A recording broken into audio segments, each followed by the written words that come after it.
Hello again, folks. My name is Sam Najjar, and I'm a real estate broker with Royal LePage. Thank you for tuning in.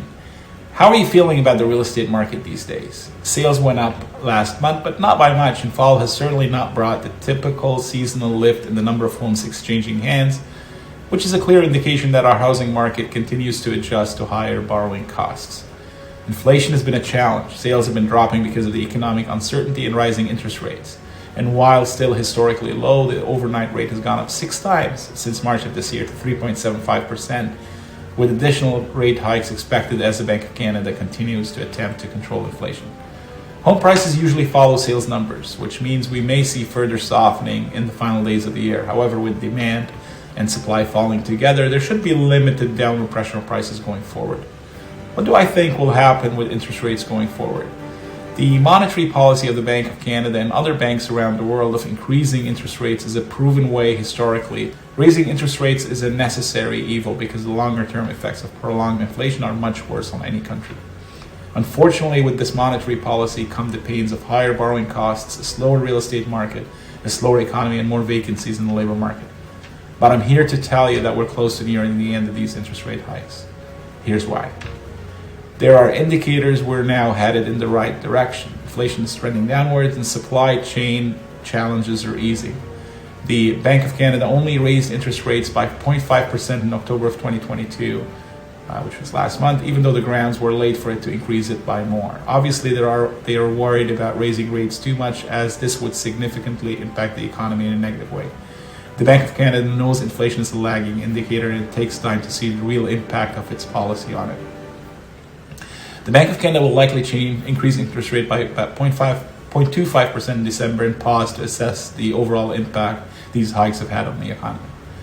What about the impact of the higher interest rates on the market? Yes, prices have been softening and activity has been slowing down, but we have to put things into perspective. Prices and activity rose to unheard of and unsustainable levels earlier in the year, and it was only a matter of time before they went down. We had a situation in which home buyers got the benefit of a recession because of the extremely low interest rates without the cost of a recession. That's really what led to the huge increases in house prices in Canada during COVID.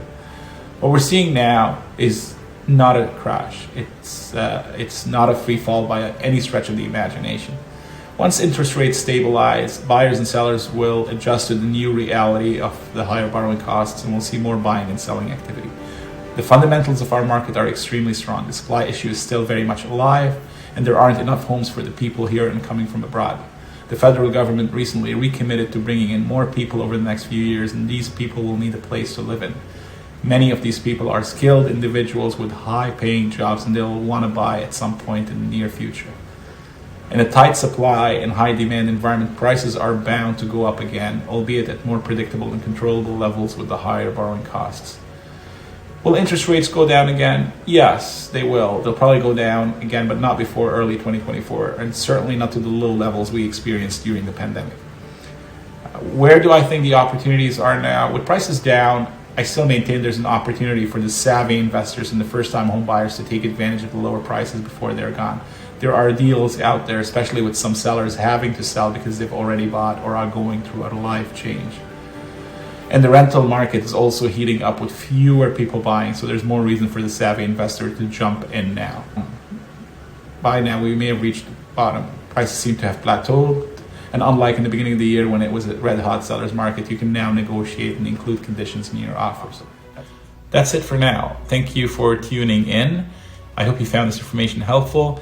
If you're planning to buy or sell, or you're just curious to know what's happening in your local market, or you just want to discuss the contents of this video, please don't hesitate to contact me. I'd love to hear from you. In the meantime, please like and share this video, and if you're watching on YouTube, please hit the subscribe button or follow me on Twitter, Facebook, Pinterest, LinkedIn, and Instagram to get all the latest videos and market information. Bye for now. Talk to you soon.